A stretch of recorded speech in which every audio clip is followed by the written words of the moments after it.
आप मेरे लेफ्ट और राइट पर दो ऑब्जेक्ट्स देख सकते हैं, एक का कलर ब्लैक है और एक का कलर ब्लू। अब अगर इन दोनों को इस हाइट से ड्रॉप करूं तो दोनों ग्राउंड पे हिट करेंगी और वापस बाउंस बैक होंगी।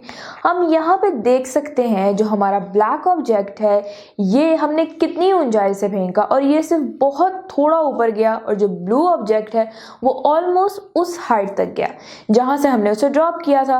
और हमें मालूम है कि हर मूविंग ऑब्जेक्ट की जो एनर्जी होती है उसे हम काइनेटिक एनर्जी कहते हैं। इसका मतलब कि ये ब्लैक वाले ऑब्जेक्ट के केस में या ब्लैक बॉल के केस में जितनी काइनेटिक एनर्जी से उसे हमने ड्रॉप किया था उसने बहुत कम काइनेटिक एनर्जी तक वो बाउंस बैक हुआ, और ब्लू वाला जो ऑब्जेक्ट है ऑलमोस्ट सेम काइनेटिक एनर्जी तक बाउंस हुआ। तो आइडियल केस में क्या होना चाहिए? आइडियल इलास्टिक कोलिजन क्या है जिसमें बिल्कुल भी काइनेटिक एनर्जी वेस्ट ना हो।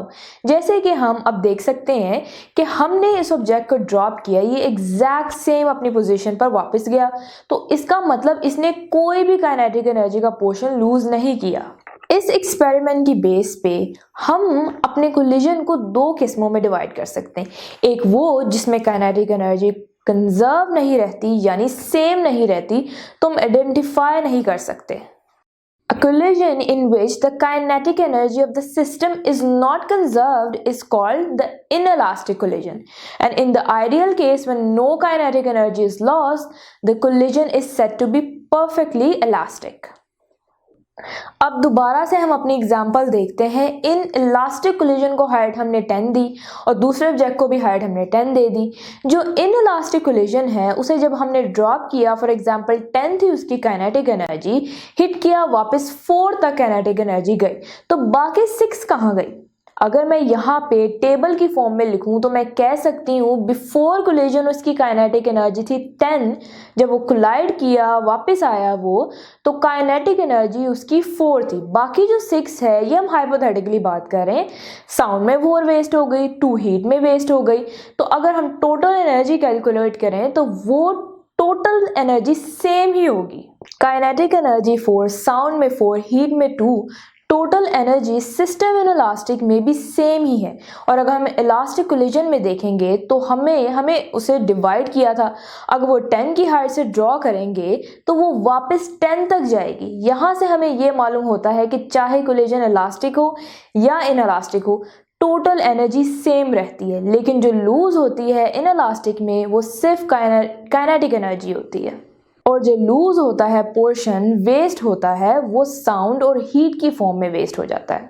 तो यहाँ से हम अपना न्यू प्रिंसिपल बना सकते हैं। Total energy and momentum are conserved in all types of collisions, but kinetic energy is conserved only in elastic collisions. तो हमने ये देखा कि इनइलास्टिक एनर्जी में काइनेटिक एनर्जी सेम नहीं रहती, चेंज हो जाती है। इसका क्या मतलब है? What does it mean that kinetic energy doesn't remain same? अब अगर आप काइनेटिक एनर्जी का फॉर्मूला लिखेंगे तो वो बनेगा kinetic energy is equals to half mv²। अब वापस से हम अपना एक्सपेरिमेंट देखते हैं और वही ब्लैक ऑब्जेक्ट हिट करता है, कम हाइट तक जाता है, जो ज़्यादा इलास्टिक है वो ज़्यादा हाइट तक जाता है।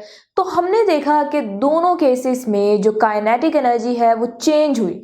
तो मैं अगर आपसे पूछूं काइनेटिक एनर्जी में सिर्फ दो ही चीज़ें हैं, मास एंड वेलोसिटी, क्या before collision and after collision black object या ब्लैक बॉल का वेट या मास कम हो गया? नहीं, मास तो सेम रहा। इसी तरह जो ज़्यादा इलास्टिक वाला था क्या उसका मास चेंज हुआ? नहीं। काइनेटिक एनर्जी चेंज होने का मतलब है जो चीज़ चेंज हुई वो क्या हुई? वो वेलोसिटी थी जो चेंज हुई, और इसलिए हम आगे सिर्फ वेलोसिटी को ज़्यादा इंपॉर्टेंस देंगे। वेलोसिटी देखेंगे कि इन कोलिजन्स में जो है वेलोसिटी क्या होती है before collisions and after collision. क्योंकि मास तो सेम रहने वाला है, मास चेंज नहीं होगा, तो हमारा सेंटर ऑफ अटेंशन होगी वेलोसिटी। हम यहाँ पर एक एक्सपेरिमेंट देखते हैं जिसमें दो बॉल्स आती हैं, एक का कलर ब्लू है और दूसरे का रेड। वो आके टकराती हैं और टकरा कर वापस गुजर जाती हैं। तो इस सारे एक्सपेरिमेंट को हम जरा डिटेल में स्टडी करेंगे। हम इसको बिफोर कोलिजन और आफ्टर कोलिजन में डिवाइड करते हैं। बॉल 1 के मास को m1 कह देते हैं, इसकी वेलोसिटी बिफोर कोलिजन की v1। इसी तरह जो सेकंड बॉल है उस बॉल को हमने 2 से जाहिर किया, मास m2 और वेलोसिटी v2। आफ्टर कोलिजन आप देख सकते हैं बॉल 1 का मास तो चेंज नहीं हुआ, ब्लू वाली बॉल का अगर पहले m1 था तो m2 होगा, हम इसको m2 लिख देते हैं। इस तरह जो रेड बॉल है अगर बिफोर कोलिजन उसका मास m2 है तो आफ्टर कोलिजन उसका मास m2 ही है, और वैसे ही हम लिख देते हैं। जो चीज़ चेंज होगी या हो सकती है वो है वेलोसिटी। तो बॉल 1 की वेलोसिटी पहले v1 लिखी थी, अब हम लिखेंगे v1 प्राइम। ये जो ऊपर छोटा सा निशान है इसे हम पढ़ते हैं प्राइम। और बॉल 2 की जो वेलोसिटी है आफ्टर कोलिजन उसे हम लिखेंगे v2 प्राइम। तो इस केस में इसको हम केस 1 कह रहे हैं। केस 1 इसलिए कह रहे हैं क्योंकि दोनों का मास इक्वल है, यानी मास बॉल 1 एंड बॉल 2 दोनों के मासेस इक्वल हैं, तो हम लिख देते हैं m1 is equals to m2। इसी तरह सेकेंड एक्सपेरिमेंट हम करते हैं। इसमें क्या करते हैं, बॉल जो 2 है मोस्टली स्टेशनरी है यानी रुकी हुई है, यानी उसकी वेलोसिटी इज इक्वल्स टू 0 है। v2 इज इक्वल्स टू 0 और v1 बॉल जो ब्लू वाली है वो आती है और आके हिट करती है बॉल 2 से, और बॉल 1 वहीं रुक जाती है और बॉल 2 आगे मूव करने लग जाती है। तो आफ्टर कोलिजन हम देख सकते हैं कि जो बॉल 1 है वो रुक गई, तो v1 प्राइम जो है इज इक्वल्स टू 0 है, और v2 प्राइम जो है यानी बॉल 2 की जो वेलोसिटी है आफ्टर कोलिजन वो v1 की वेलोसिटी से मूव करने लग गई। तो इस केस में हमने क्या देखा, हमारे पास ये कंडीशन थी कि m1 और m2 दोनों सेम थी, यानी दोनों मैसेस बॉल के सेम थे, एंड v2 जो है यानी रेड ऑब्जेक्ट जो है उसकी वेलोसिटी 0 थी, एट रेस्ट थी। नेक्स्ट पॉसिबिलिटी ये है कि हमारे पास एक बहुत ही स्मॉल ऑब्जेक्ट है ब्लू बॉल और उसका मास बहुत कम है बॉल 2 के। हम लिख देते हैं मास 1 इज लेस देन m2, यानी कि बहुत ज़्यादा छोटा है, नेग्लिजिबल है बॉल 2 के कंपैरिजन। जो v2 है यानी रेड बॉल जो है ये स्टेशनरी है यानी एट रेस्ट है, इसलिए इनकी वेलोसिटी इज इक्वल्स टू 0 है। तो हुआ यूं कि v1 बॉल आई वो बहुत छोटी थी, आके रेड बॉल से टकराई और टकराने के बाद उसने अपनी डायरेक्शन चेंज की और वापस चली गई। ये बड़ी सिंपल बात है क्योंकि जो बॉल 2 था उसका मास ज़्यादा था, उसे फ़र्क ही नहीं पड़ा, वो उससे आई हिट किया और वापस चली गई। तो आफ्टर कोलिजन जो है v1 जो है वो रिवर्स हो गई, मतलब v1 प्राइम आफ्टर कोलिजन जो है उसकी डायरेक्शन रिवर्स हो गई। v2 जो है वो सेम रही, v2 प्राइम सेम रही इज इक्वल्स टू 0, उसको कोई फर्क ही नहीं पड़ा। फोर्थ केस क्या है, फोर्थ केस में अब हम ब्लू बॉल बहुत बड़े साइज की लेते हैं, यानी m1 जो है बहुत ज़्यादा मास है m2 के मुकाबले में। 2 नेग्लिजिबल है, छोटा है, v1 की वेलोसिटी से बॉल आती है और टकराती है। टकराने के बाद क्या होता है यानी आफ्टर कोलिजन क्या होता है, v1 को कोई फ़र्क ही नहीं पड़ता, वो तो चलती रहती है, लेकिन जो छोटी बॉल थी वो उसकी डबल स्पीड से मूव करना शुरू हो जाती है, और इसको लिख लेते हैं v2 prime is equals to v1। v1 क्या थी, ब्लू बॉल की वेलोसिटी v1 को कोई फर्क ही नहीं पड़ा, वो तो बड़ा ऑब्जेक्ट है, मूव कर रहा है। ये सारी डिस्कशंस जो हैं हम मज़ीद मैथमेटिकल फॉर्म में आगे देखते हैं। मैथमेटिकली हमने देखा कि हर किस्म के इलास्टिक या इनइलास्टिक कोलिजन में मोमेंटम कंजर्व होती है और टोटल काइनेटिक एनर्जी भी कंजर्व होती है, सेम रहती है। तो हम कंजर्वेशन ऑफ मोमेंटम को लिख सकते हैं, momentum before collision is equals to momentum after collision. इसी तरह कंजर्वेशन ऑफ काइनेटिक एनर्जी को भी हम लिख सकते हैं, kinetic energy before collision is equals to kinetic energy after collision. तो कंजर्वेशन ऑफ मोमेंटम के केस में हमने जो बॉल्स का एक्सपेरिमेंट किया जिसमें हमारे पास एक बॉल थी जिसका मास m1 था, वेलोसिटी v1, टोटल मोमेंटम क्या हुआ, दोनों बॉल्स के मोमेंटम को हम ऐड कर देंगे, यानी m2 v2 is equals to m1 v1 prime plus and v2 prime. तो ये एग्जैक्टली इसका ये मतलब है, before collision and after collision momentum total momentum remain same.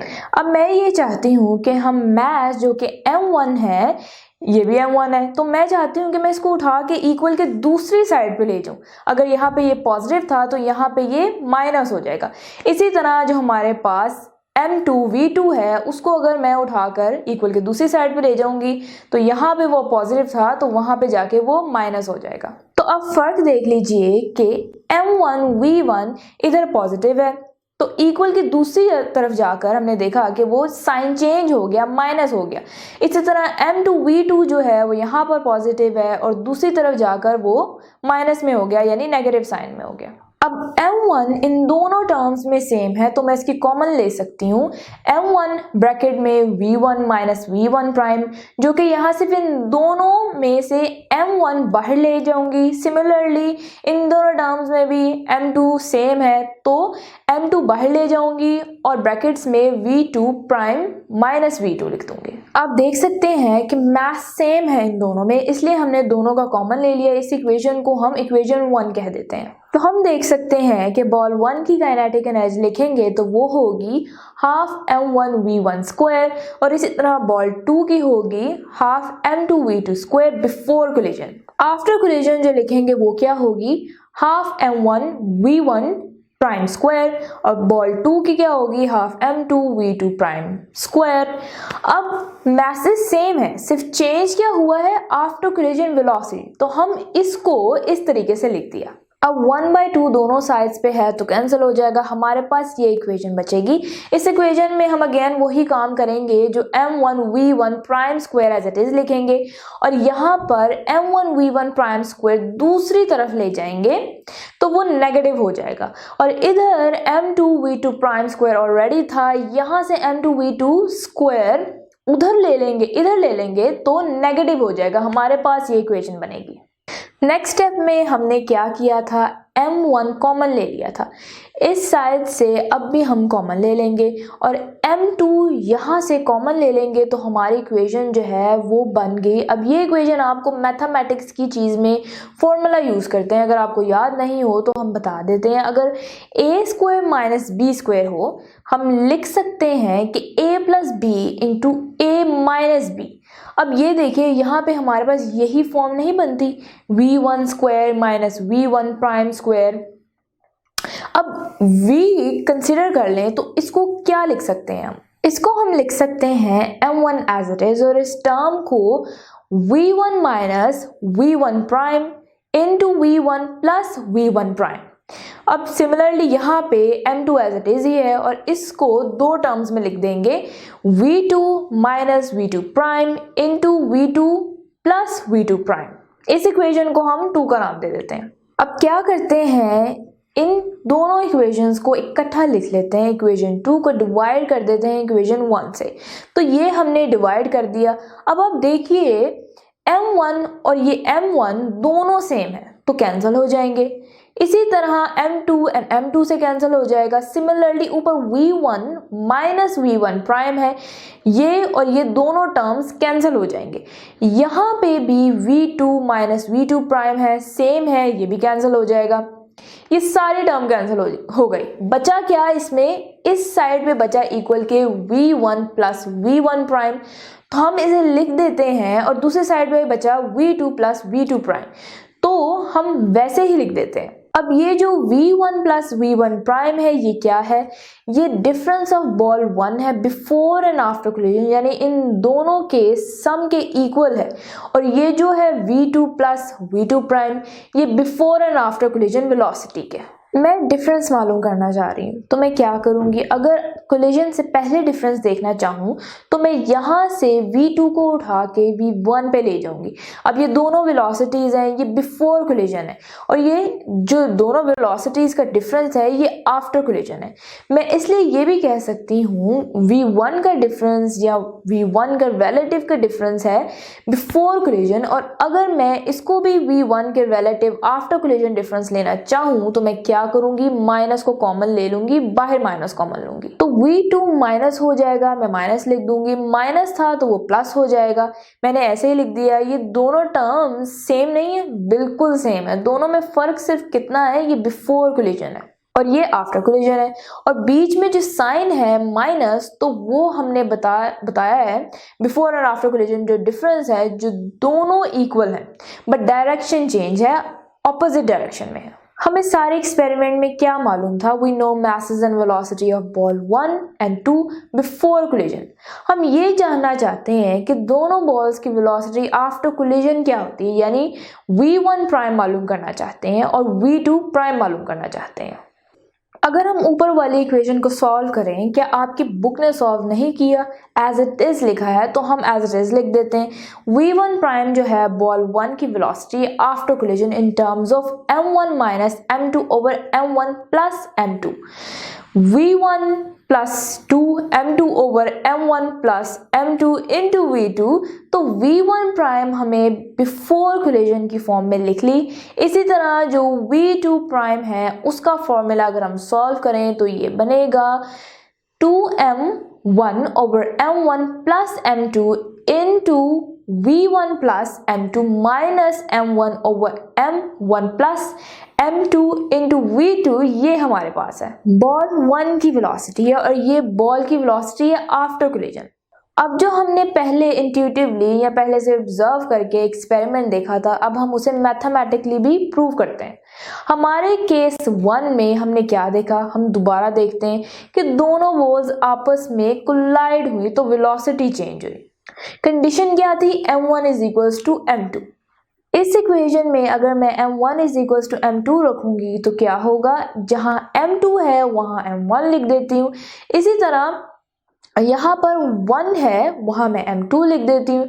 तो क्या होगा, ये m1 से कैंसिल हो जाएगा और इसी तरह ये m2 से कैंसिल हो जाएगा, तो ये भी 0 हो गई। सो ये पूरी टर्म 0 होगी। किसी भी चीज से डिवाइड करेंगे तो 0, किसी से भी मल्टीप्लाई करेंगे तो 0, तो ये दोनों टर्म 0 होंगी। बाकी बचा ये। अब इसमें भी जहां m1 है नीचे उसे मैं m2 लिख सकती हूँ। जब मैं m2 लिखूंगी तो m2 और m2 सिमिलरली हो जाएंगे। जहां मैं m2 है वहां m1 लिखूंगी तो क्या होगा, 2m 2 over 2m 2m 1 over 2m 1, ये दोनों आपस में कैंसिल हो जाएंगे।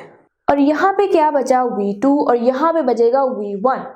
तो v1 prime is equals to v2 और v2 prime is equals to v1, यानी कि अगर दोनों के मैसेज सेम हैं तो ये इक्वेशन मुझे ये बता रही है कि जो पहले बॉल नंबर 1 थी अब वो कोलिजन होने के बाद v2 वेलोसिटी से मूव करेगी और जो बॉल 2 थी वो बॉल 1 की वेलोसिटी से मूव करेगी कोलिजन के बाद। सेम चीज़ अब हम अपने एक्सपेरिमेंट में भी देखते हैं। बिफोर कोलिजन दोनों बॉल्स आए और आकर हिट हुई। अब v1 जो है वो हमने डेलिबरेटली फास्ट रखी है, v2 स्लो रखी है।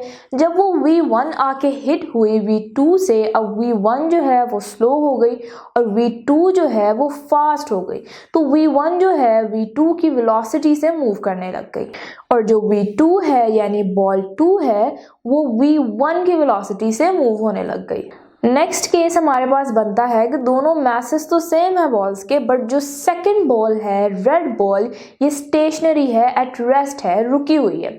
बॉल 1 आती है, आके हिट करती है उसे। अब जो के दोनों के मैसेज सेम है तो बॉल 1 रुक गई, यानी v1 prime is equals to 0 और v2 prime is equals to v1, यानी बॉल 2 ने बॉल 1 की वेलोसिटी ले ली और उस वेलोसिटी से मूव करना शुरू कर दिया। मैथमेटिकली इसको हम देखते हैं, हम लिख सकते हैं इक्वेशन वापस अपने लिख देंगे v1 प्राइम का फॉर्मूला ये और v2 प्राइम का फॉर्मूला। अब because m1 is equals to m2 and v2 is equals to 0, ये हमारी कंडीशन है, तो ये दोनों टर्म्स जो हैं ये स्ट्रेट अवे 0 हो गई हैं क्योंकि ये 2 से मल्टीप्लाई हो रहा है। v2 का मतलब 0 और जो ये है v1 वाली m1 माइनस m2 ये 0 हो जाएगी क्योंकि m1 is equals to m2, तो ये 0 होगी। जो हमारे पास टर्म बची वो सिर्फ ये वाली बची, v1 prime is equals to 0, यानी जो बॉल 1 थी वो आके 0 हो गई, रुक गई एट v2 प्राइम जो है वो हम इस तरह कैलकुलेट कर सकते हैं।